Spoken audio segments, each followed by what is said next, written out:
While headlines focus on book bans, a quieter story unfolds beneath the surface.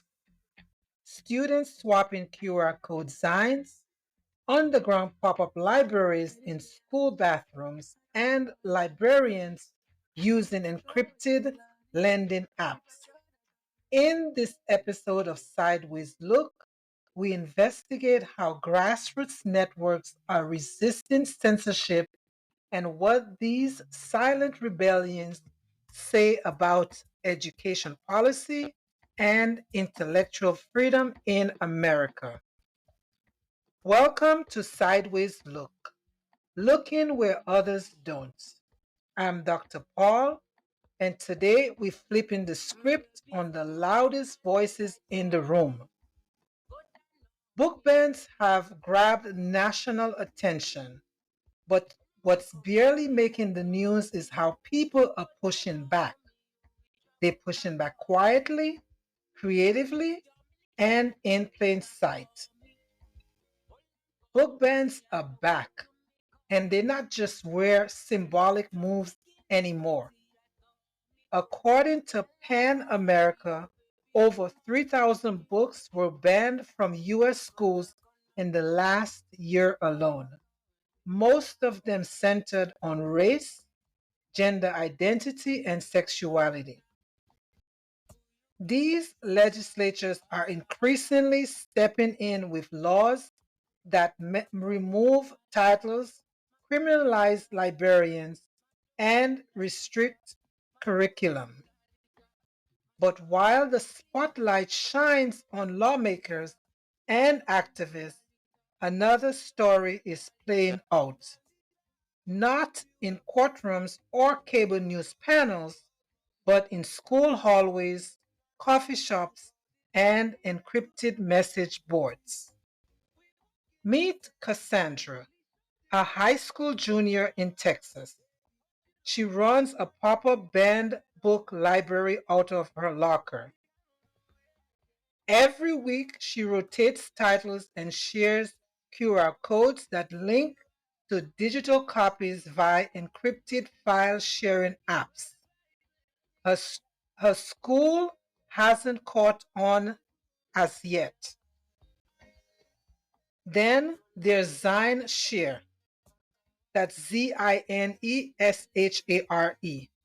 a coded network of digital zines passed between teens, each one featuring chapters of banned books, commentary, and art. Think of it as a samizdat of Gen Z, or simply online platform where ideas are shared or exchanged between communities. The term samzimat refers to self published, where individuals or groups reproduce, copied, and distributed literature that is banned or censored by the state in which they live. This was common practice in communist countries of Eastern Europe and the Soviet Union. Even some public libraries are using library whisper networks, quietly recommended banned titles or using code names when placing interlibrary loan requests.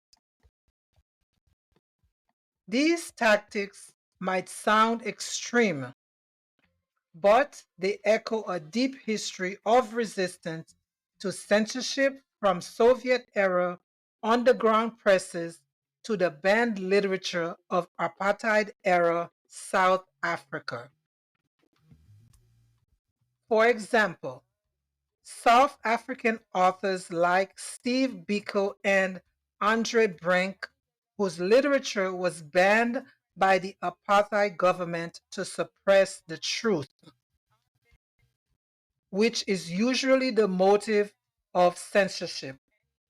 But nevertheless, authors like Andre Brink did not allow the apartheid regime in South Africa to suppress his writing or the truth about apartheid. Instead, As an act of retaliation and resistance, he translated his own work from Afrikaans to English. Today, his novels have been translated into 26 languages, and he has twice been shortlisted for the Booker Prize, or as some might call it, the Oscars of Literature Awards. As you can probably see, these grassroots networks of resilience are resisting quietly in plain sight. Let's take a look at the policy dilemma. This silent resistance raises real questions. Here's one of the questions. What does it mean for students to break the rules to access information? Or are they breaking the rules? What happens when state policies clash with librarians' professional ethics? Another question. Should educators be allowed to defy laws in the name of intellectual freedom? At its core, this isn't just about books, it's about power and control, about who decides what counts as appropriate knowledge and who gets to read what. Public institutions such as schools, libraries, even universities are now navigating tightropes between legal mandates and democratic ideas. And in some districts, school boards are implementing digital kill switches, remotely disabling student access to banned titles on school issued devices, even if those books were freely available elsewhere online. Despite the battle to ban books in public schools and universities, students are finding ways to access and express their freedom of speech and express and their expression by creating makeshift forums to simply stand up for civil rights and free expression. But resistance is evolving. Civil rights groups are launching encrypted lending libraries. Former teachers are hosting online banned book clubs. College students are printing and distributing microbooks at local coffee shops. Folded versions of banned chapters or sometimes entire novels. According to PAN America, which works to ensure that people everywhere have the freedom to create literature, to convey information and ideas, to express their views, and to access the views, ideas, and literature of others. The battle over books isn't just about political, it's personal, quiet, daily. It's in the hands of teenagers who print QR codes on sticky notes, or a librarian who adds suggested reading lists to their bookmarks, a parent who teaches their child to question authority, not just follow it.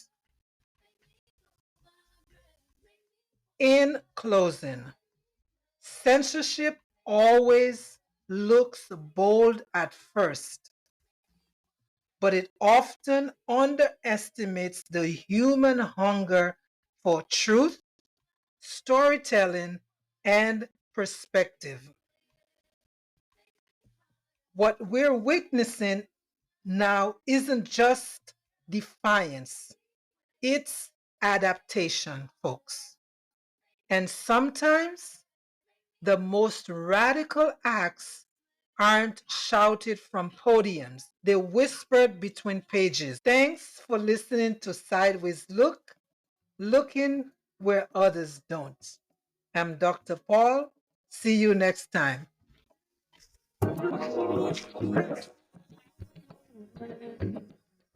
Holy Ghost, Holy Ghost, Holy Ghost, Holy Ghost.